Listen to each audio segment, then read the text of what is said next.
Okay, so please introduce yourself and let us know where we are. My name is Maximiliano Gotz, Max for short.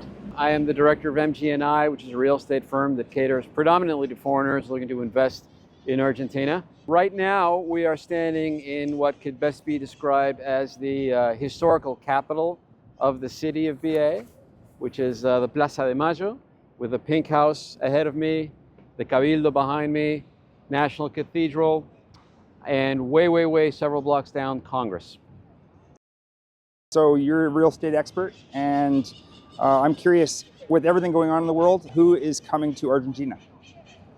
Well, we work with foreigners, as I mentioned, and predominantly what we see is people from the United States, Canada, a lot of Europe, a lot of Asia.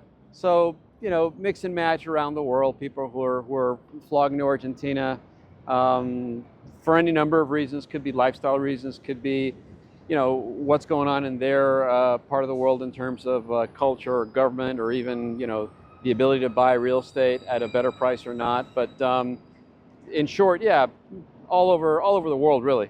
I've been to Argentina a few times, and I know the market's always changing. How was the market from COVID to 2025? Well, it's gotten substantially better. Ironically, it's been a buyer's market for the better part of, several years now. COVID certainly didn't help, but the last presidential elections have been, we feel, a turning point to where now we are back on the map. And Argentina has this funny thing where from time to time it gets on everybody's lips all around the world.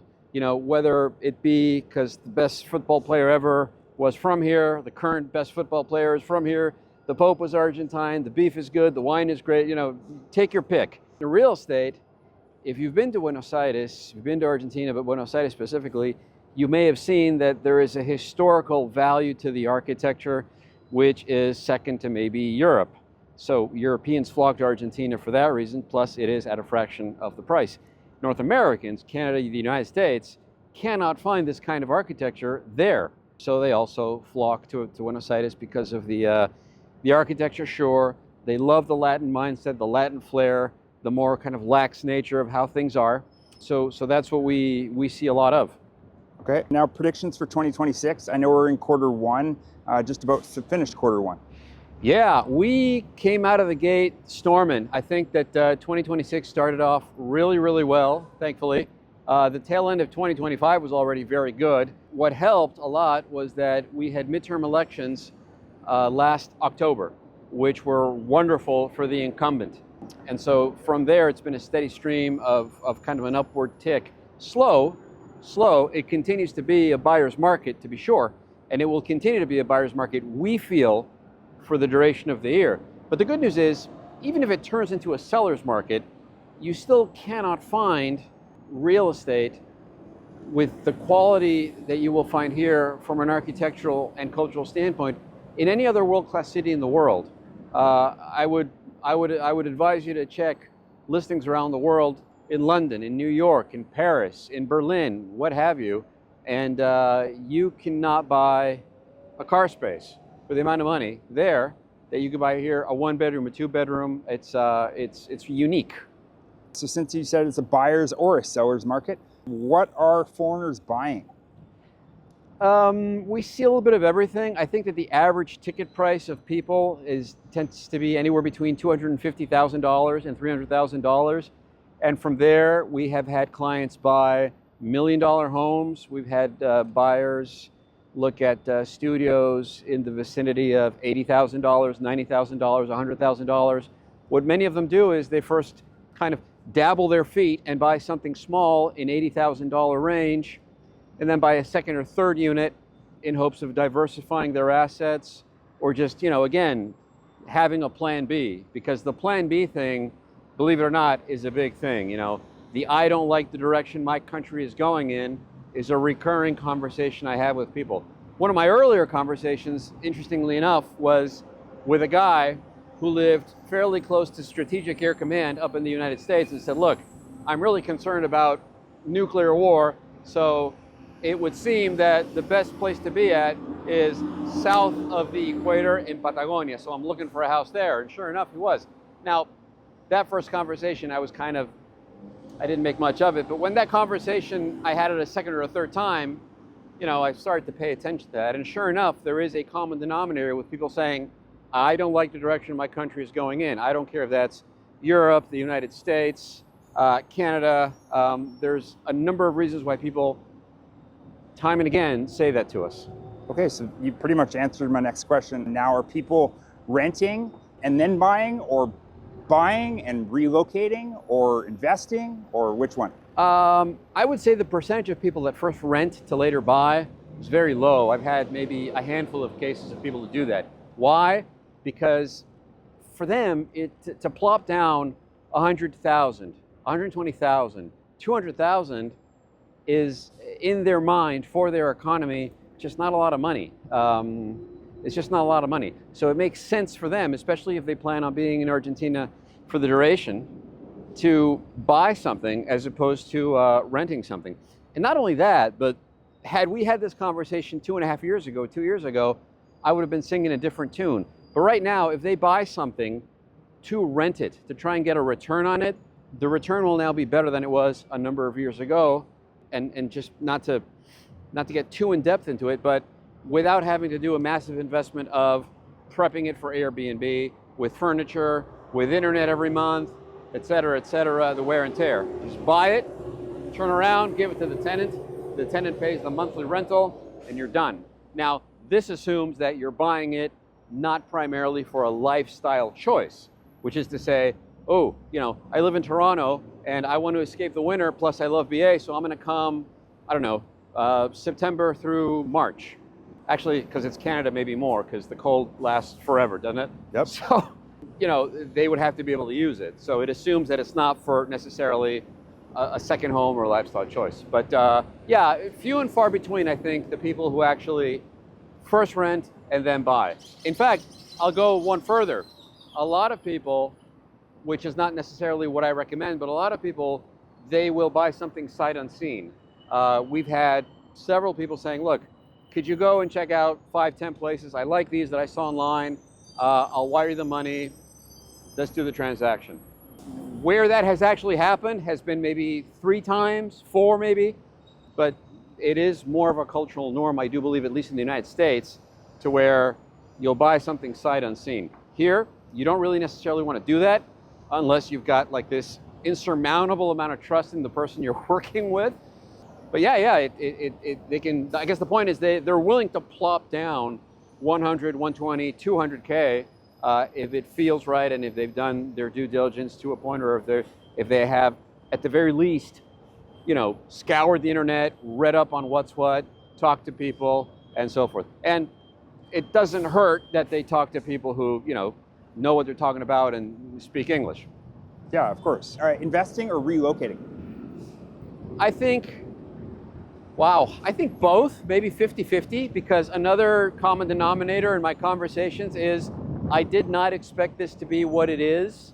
This place is great.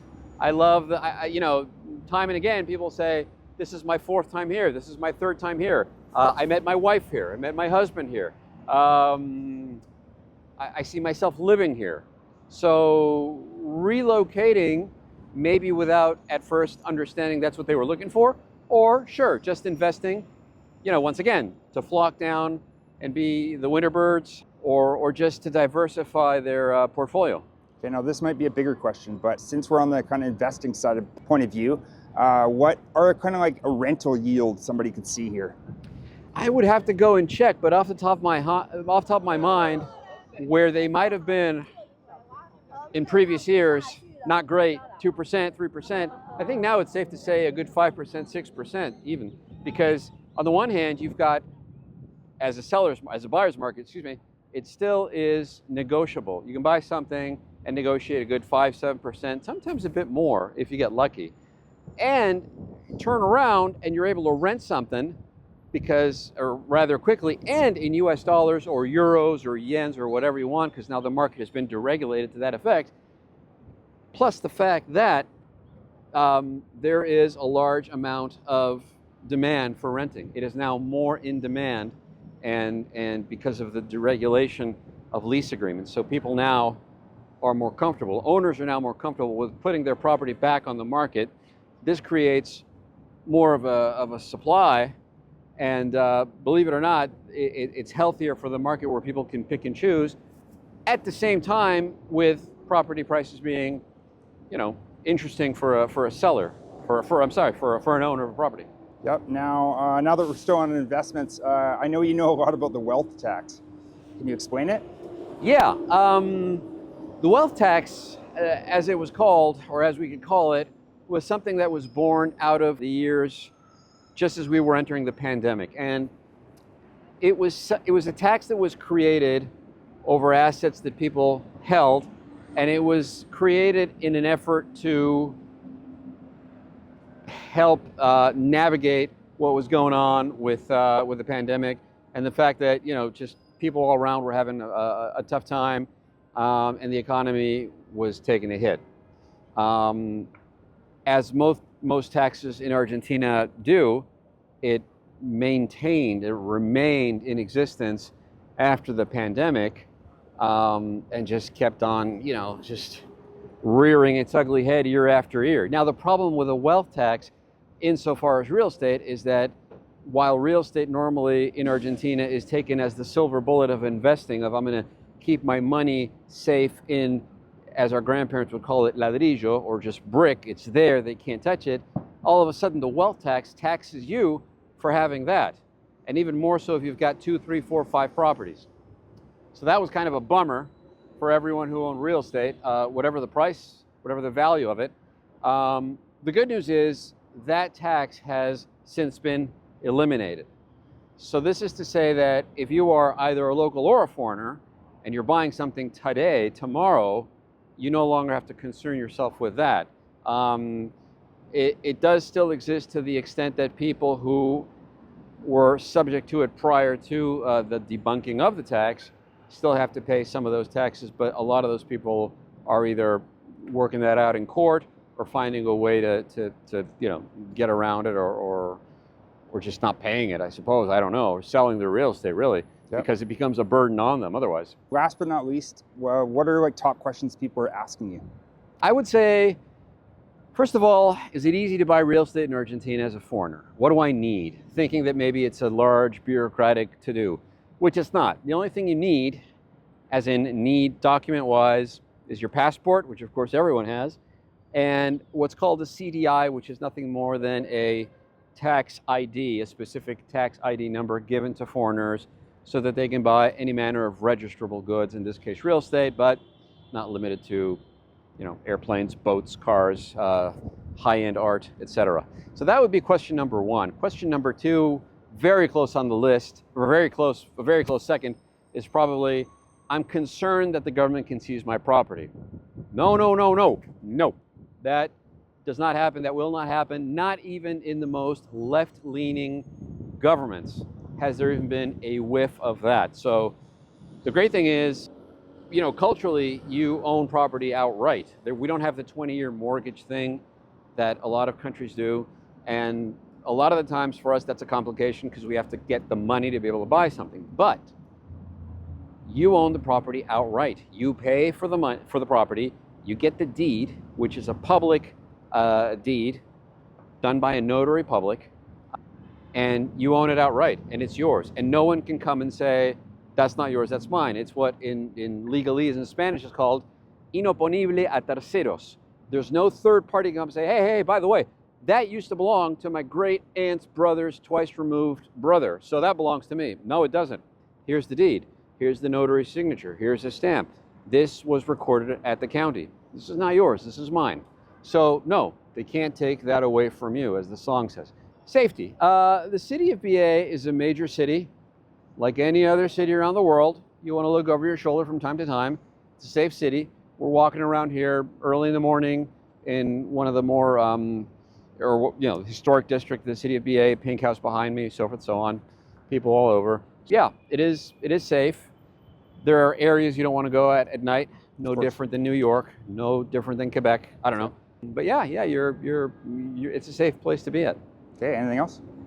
No, nothing else. Just, if there's any answers you need, any questions we can answer. So if there's anybody looking for more questions about BA, please leave them in the comments section down below. Max or I will answer them. And thank you so much. You're welcome. Thank you.